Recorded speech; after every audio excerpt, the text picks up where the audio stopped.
नमस्कार दोस्तों, PCS marathon में आपका स्वागत है। इस वीडियो में हम देखेंगे कि अंतिम 50 दिनों की क्या रणनीति होनी चाहिए, क्या स्ट्रेटजी होनी चाहिए बीपीएससी के लिए, बीपीएससी प्रीलिम्स के लिए सिलेक्शन वाली स्ट्रेटजी यहाँ पे देखेंगे। क्योंकि मैं जो लास्ट 50 डेज में कैसे पढ़ता हूँ और क्या करता हूँ कि मैं लगातार 4 बार प्रीलिम्स पास कर रहा हूँ। मेरा 68 में 103 मार्क्स था और 69 में 96 के राउंड मेरा मार्क्स था। तो मैं 50 दिनों में यही करता हूँ, जो करता हूँ वो मैं आपको यहाँ पे अपनी स्ट्रेटजी शेयर करूँगा। इससे क्या होगा कि आप लोग भी अगर ये करते हैं तो आसानी से प्रीलिम्स पास कर लीजिएगा। अभी क्या है, हम लोग 13-14 दिसंबर ही मानकर चल रहे हैं कि एग्ज़ाम का डेट है और अभी 56-57 दिन बचा हुआ है। लेकिन लास्ट के 5-6 दिनों में वैसे ही पढ़ाई नहीं होती है, ट्रेवलिंग करना पड़ता है, इधर उधर जाना पड़ता है एग्ज़ाम के लिए। तो हम 50 डेज का ही मानकर चलेंगे। और इसमें ये भी देखेंगे कि जो कैंडिडेट 3-4 नंबर से प्रीलिम्स क्वालिफाई करने से चूक जाते हैं, अभी जो 1-2 बार जो कैंडिडेट दिए होंगे तो वो महसूस किए होंगे कि हम बाउंड्री लाइन पे ही अटक जाते हैं, मतलब 3-4 नंबर या 2-3 नंबर से।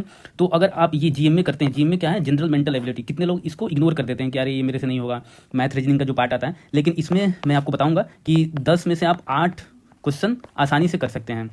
तो कैसे कर सकते हैं ये आगे आने वाले वीडियो में आपको बताऊँगा मैं।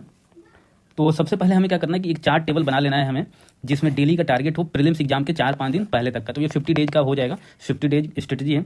तो इस तरह आप अगर पढ़िएगा, क्योंकि अब क्या है, हमें एक दिन में स्टैटिक पार्ट एक ही होना चाहिए, बाकी करंट अफेयर टेस्ट साथ साथ चलता रहेगा। तो इसलिए आप डे 1 डे 2 आप करके ऐसे प्लान बना सकते हैं। मैंने एक प्लानर वीडियो बनाया भी था 65 डेज का पिछली बार, जब एग्जाम 17 नवंबर को होने वाला था। तो आप उस वीडियो को भी देख सकते हैं, या वो मैं ग्रुप में डाला भी था, टेलीग्राम ग्रुप में। तो उसके थ्रू आपको सहूलियत मिल जाएगा अपना चार्ट या टाइम टेबल बनाने में। इसमें क्या है कि डे 1 डे 2 इसमें एक आप स्टैटिक सब्जेक्ट रखिए, जैसे पॉलिटी हो गया, तो ये 2-3 दिन चलेगा, मतलब जब तक ये आपका रिवीजन ना हो जाए, खत्म ना हो जाए। और साथ साथ करंट अफेयर चलेगा। करंट अफेयर में आप एक महीने का डेली या आधे महीने का कर सकते हैं, और साथ में टेस्ट भी किसी दिन दे सकते हैं। इसके साथ अल्टरनेट करके टेस्ट या पीवाईक्यू, ये जो पॉलिटी कर रहे हैं तो पॉलिटी का पीवाईक्यू कर सकते हैं, और एक फुल लेंथ टेस्ट आप दे सकते हैं। तो इस प्रकार आप टारगेट कीजिएगा, तो आपका रिवीजन होता चला जाएगा। और 50 डेज में कम से कम 2 बार आपका रिवीजन हो जाएगा। तो 2 बार रिवीजन होगा तो आने वाले टाइम में आप एग्जाम के दिन नहीं भूलिएगा, कंफ्यूज नहीं होइएगा। और संडे को रिवीजन रखना है। संडे को जो भी आप एक वीक में पढ़ रहे हैं और जो भी टेस्ट दे रहे हैं, उसका रिवीजन हमें अच्छे ढंग से करना है। ये आपको बहुत ही हेल्प करेगा मार्क्स बूस्ट करने में।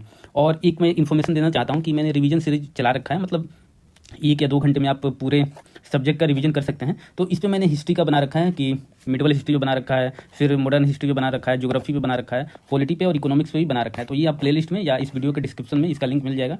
अभी आप नहीं देखे हैं तो इस वीडियो को देख सकते हैं, तो आपको ज़रूर इससे फ़ायदा होगा।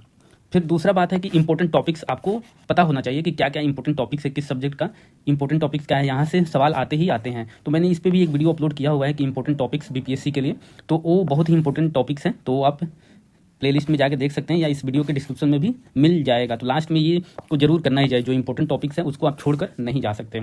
तीसरा है कि प्रायोरिटी किसको किसको देना है, सब्जेक्ट वाइज जो प्रायोरिटी हमें देने हैं। एक तो कितने नंबर का किस सब्जेक्ट से आता है, और दूसरा होता है कि आपका स्ट्रॉन्ग पार्ट कौन है, वीक पार्ट कौन है, इस पर डिपेंड करता है।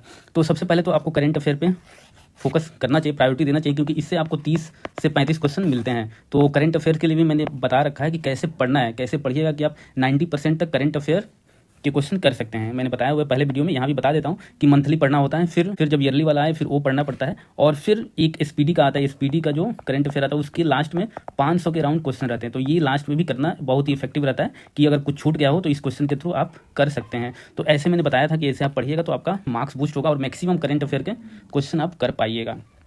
फिर हिस्ट्री आता है, हिस्ट्री में मॉडर्न हो गया, एंशिएंट हो गया, मध्यकालीन भारत हो गया। जियोग्राफी में हो गया कि डिफिनीशन आपको करना ही करना है, जो बेसिक डिफिनीशन है।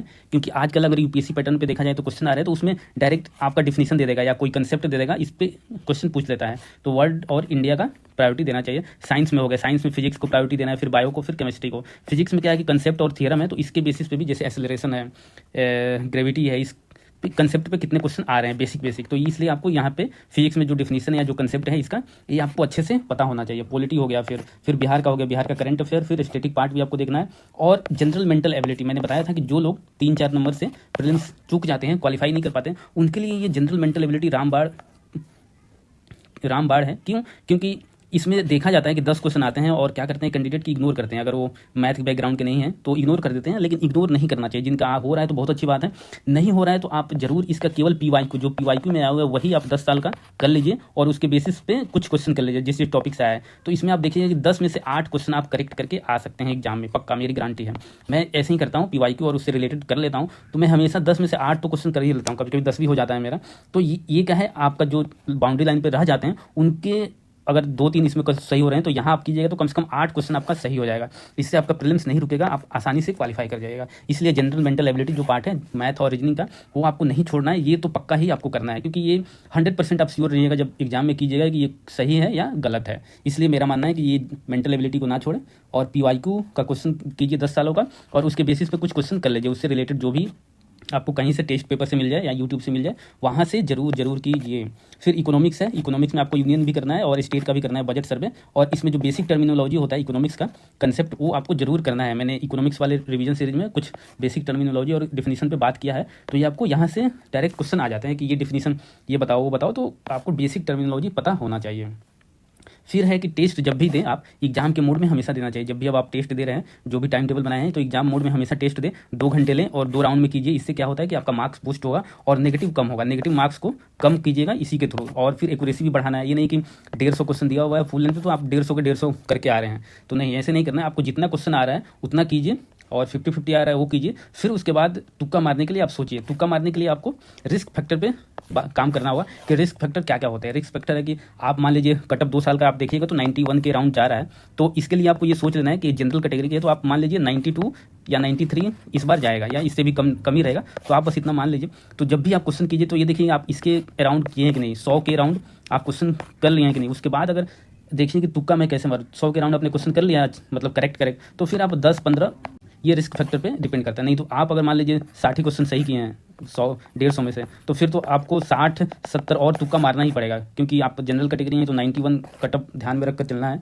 तो ये रिस्क फैक्टर पे बात हो जाती है, इसलिए रिस्क फैक्टर आपको समझना होगा। इसके मैंने डिटेल में वीडियो बनाया हुआ है, उस पर आप देख सकते हैं कि रिस्क फैक्टर किस पे डिपेंड करेगा। तो ये बहुत ही जरूरी है रिस्क फैक्टर पे काम करना, इससे आपका नेगेटिविटी कम होगा और एक्यूरेसी बढ़ेगा। अगर एक्यूरेसी बढ़ गया तो फिर आपका आराम से प्रीलिम्स क्वालिफाई हो जाएगा।